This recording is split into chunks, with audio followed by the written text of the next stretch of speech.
Olá, meninas e meninos! Como vocês estão se sentindo hoje? Sejam bem-vindos a este canal, o Linguística Descomplicada. Se você gosta de linguística, eu peço que você se inscreva no canal, clique nas notificações para ser avisado todas as vezes que novo vídeo for colocado no ar. Este canal é um projeto de extensão na universidade onde eu trabalho. O principal objetivo é fazer com que você, estudante ou não de letras, mas que gosta de linguística, tenha acesso a um material complementar que traga uma abordagem descomplicada a respeito de alguns teóricos e a respeito de algumas questões que estejam conectadas à linguística e ou à linguagem de forma geral. Nós já falamos sobre Saussure, nós estamos falando sobre Bakhtin e no vídeo anterior eu falei com você a respeito de uma categoria na verdade, um ponto de vista teórico, né, do Bakhtin, que é a questão dos gêneros do discurso. Falei rapidamente, eu disse para você que não ia dar ênfase ao tema, embora ele seja bastante amplo, porque nós estamos usando como suporte o livro Marxismo e Filosofia da Linguagem, e neste livro o Bakhtin não falou sobre gêneros do discurso.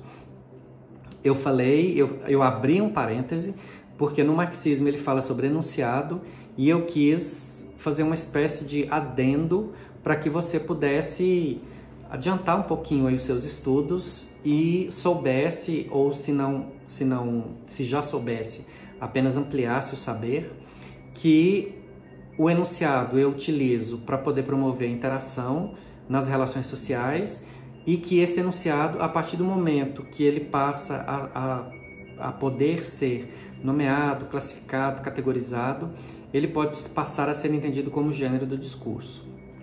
Hoje, nós vamos falar mais a respeito da noção de enunciado. E por quê? Porque é importante que você tenha bastante segurança sobre o conceito de enunciado, porque eu gostaria muito que você tivesse bastante percepção das diferenças da visão teórica de Saussure e de Bakhtin. Não é para que você escolha um pensando este é melhor ou este é pior. Não é esse o objetivo. O objetivo é que você veja as diferenças e a partir delas você possa traçar o perfil de cada um dos teóricos sobre os quais eu falarei aqui com você e ver qual deles atende melhor às suas demandas teóricas e demandas de pesquisa e de estudos, né? Esse é o principal objetivo. Então hoje a gente vai continuar falando sobre enunciado, tá? Para você ter mais suporte sobre este conceito, que é, neste livro, Marxismo e Filosofia da Linguagem, é um dos principais conceitos em que o Bakhtin se ateve, né? O conceito de enunciado, a diferença de enunciado e oração e, principalmente, chamar a atenção do leitor para o que ele considerava que eram os furos cometidos pelo Saussure e pelos estruturalistas.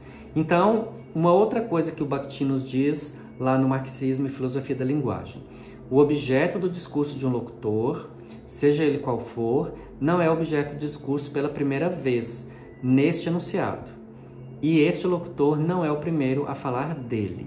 E tem uma parte lá no livro que é bastante emblemática, que ele fala assim: não existe enunciado adâmico. E esse termo adâmico, o Bakhtin se refere ao personagem bíblico Adão, que, segundo conta a história bíblica, foi o primeiro personagem, a primeira pessoa, o primeiro ser humano a habitar a terra, né? Então, a partir dele foi que surgiram as outras pessoas, inclusive, segundo a história da Bíblia, a Eva.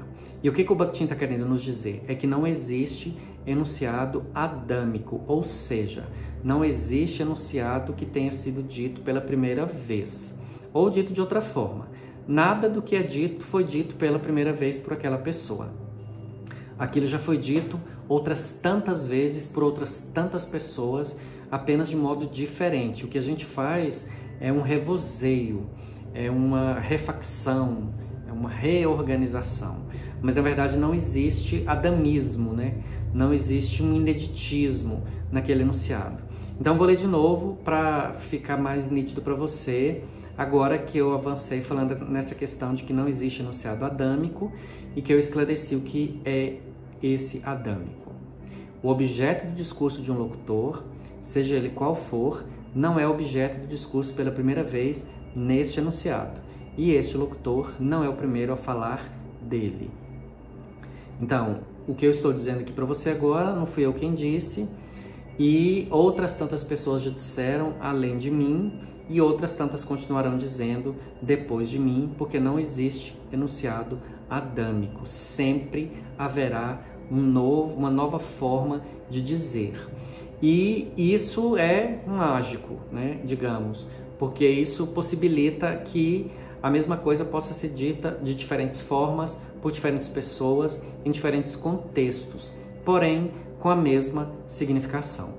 E por trás disso está a questão da autoria, também, que é tão falada por algumas áreas da linguística, especialmente pela análise do discurso.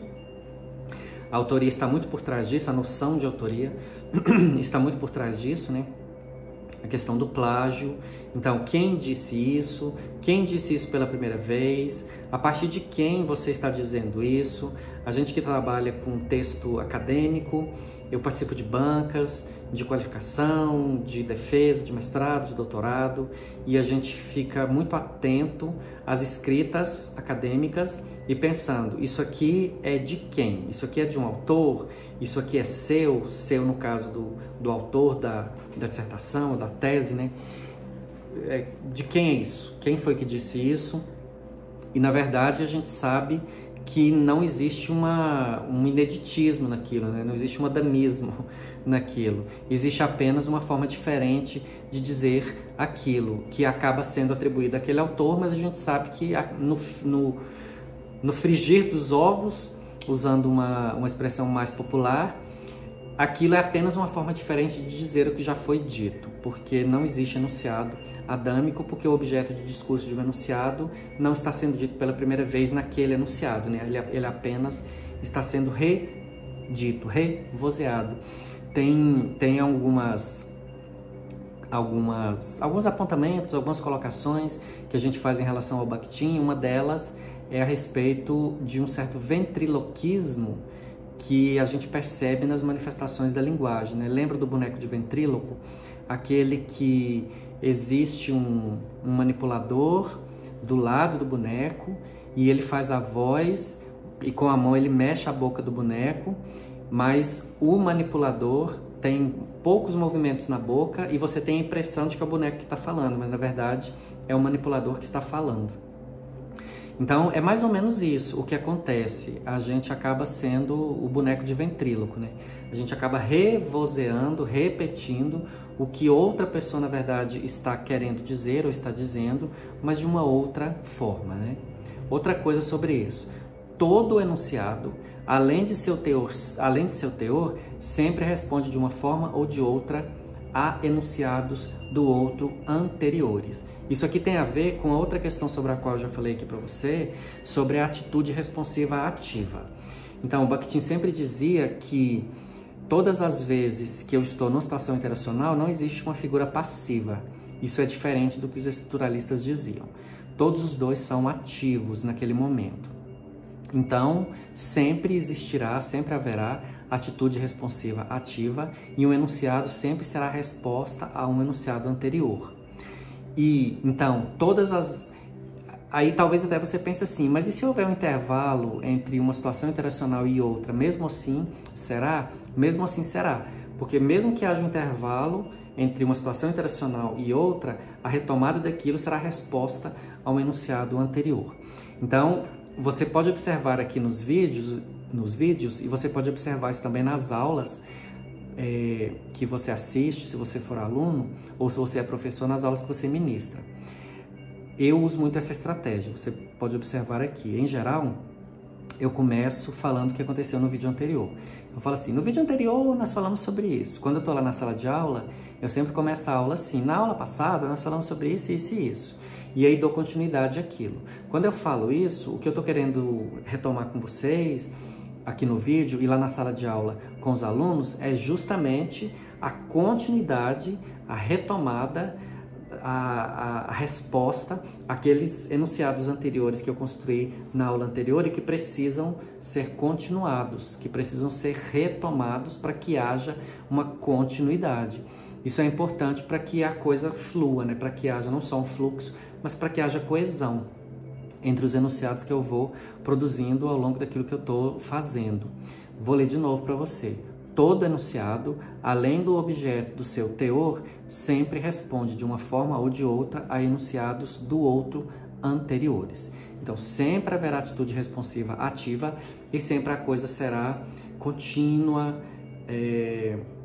progressiva, digamos assim. Por mais que haja intervalo, nunca haverá um bloqueio, a menos que uma das pessoas morra, aí acabou, né? A morte encerra. Mas se não, sempre poderá haver a progressão e a continuidade e a resposta ao enunciado anterior, por mais que haja um intervalo grande de tempo entre um enunciado e outro, tá? Bom, aí aqui, para a gente terminar essa questão da diferença entre enunciado e oração, que como eu disse no início, é o marco central desse texto do Bakhtin sobre a diferença que ele quer trazer entre a visão dele e a visão do Saussure. Ter um destinatário, dirigir-se a alguém é uma particularidade constitutiva do enunciado. Isso é uma grande diferença entre enunciado e oração, sem a qual não há e não poderia haver enunciado.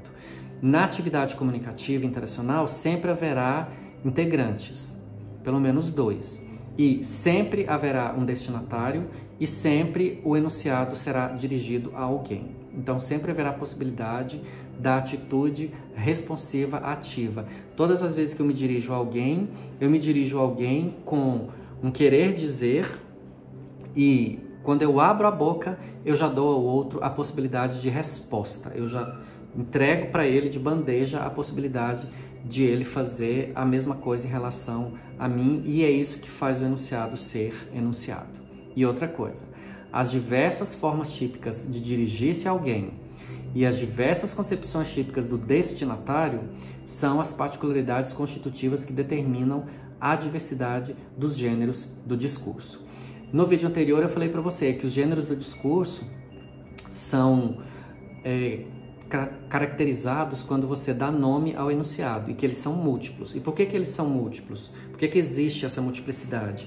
Porque existe uma multiplicidade de relações interacionais, uma multiplicidade de pessoas, uma multiplicidade de contextos, uma multiplicidade de necessidades sociais e interacionais, e é essa multiplicidade que garante que haja também uma multiplicidade de gêneros, que terão diferentes formas, que abrangerão diferentes temas e que trarão diferentes estilos característicos, né? Vou ler mais uma vez. As diversas formas típicas de dirigir-se a alguém, as diversas concepções típicas do destinatário são as particularidades constitutivas que determinam a diversidade dos gêneros. Nós não somos iguais, ninguém é igual a ninguém, nós passamos por diferentes lugares sociais, o Bakhtin chama esses lugares de esferas de atividade humana, e todas essas variações, todas essas especificidades fazem com que haja necessidade de diferentes enunciados que depois de tipificados são denominados como gêneros do discurso. E o ideal é que nós tenhamos sempre isso em mente. Eu não sou sempre a mesma pessoa, os lugares sociais não são iguais, então é impossível que eu haja linguisticamente sempre da mesma forma. Os meus destinatários nunca são os mesmos, e mesmo que seja o mesmo, a relação social é diferente. Então, se eu sou professor de uma pessoa com quem eu tenho proximidade familiar, no momento que nós estamos numa relação familiar, eu não sou professor. E no momento que nós estamos no ambiente acadêmico, eu não tenho naquele ambiente e naquele momento uma relação próxima. Então, é a mesma pessoa, mas o contexto social muda. Logo, o enunciado que eu vou usar tem que ser diferente. Esse enunciado, a partir do momento que ele ganha tipificação, ele vai se constituir como gênero do discurso diferente. Eu quero que você, então, tenha em mente, até aqui, o quanto a visão de língua, a visão de linguagem do Bakhtin é diferente da visão de língua e da visão de linguagem do Saussure e dos estruturalistas. Eu espero que até aqui eu tenha conseguido fazer isso com você. Se for preciso, você podia voltar nesses vídeos do Bakhtin para ir anotando as principais características da palavra, da oração, do enunciado e depois voltar lá nos vídeos do Saussure para ver o que ele falava sobre o sistema, sobre a língua, sobre o signo, para você observar essas diferenças. Elas são muito grandes e isso é crucial para você poder formar o perfil teórico de cada um dos dois e a partir daí você poder, se for o caso, escolher qual dos dois tem mais a ver com as suas necessidades acadêmicas, de pesquisa ou de perfil teórico. Isso pode ser importante para você ter um andamento nos seus estudos acadêmicos, ok? Se você tiver gostado do vídeo, eu peço que você curta e comente, é importante, nem que seja assim, gostei, ou nem que seja um não gostei, tá? O comentário é importante. Compartilhe com seus colegas, com seus amigos, convide-os a se inscreverem também no canal e você, caso não seja inscrito. Quanto mais pessoas houver, mais o projeto de extensão consegue os objetivos dele e mais a universidade consegue o principal objetivo dela, que é oferecer ensino, pesquisa e extensão pública, gratuita e de qualidade, ok? A gente se vê no próximo vídeo. Obrigado, fique bem, se cuide, se ame e seja uma pessoa melhor. Até mais.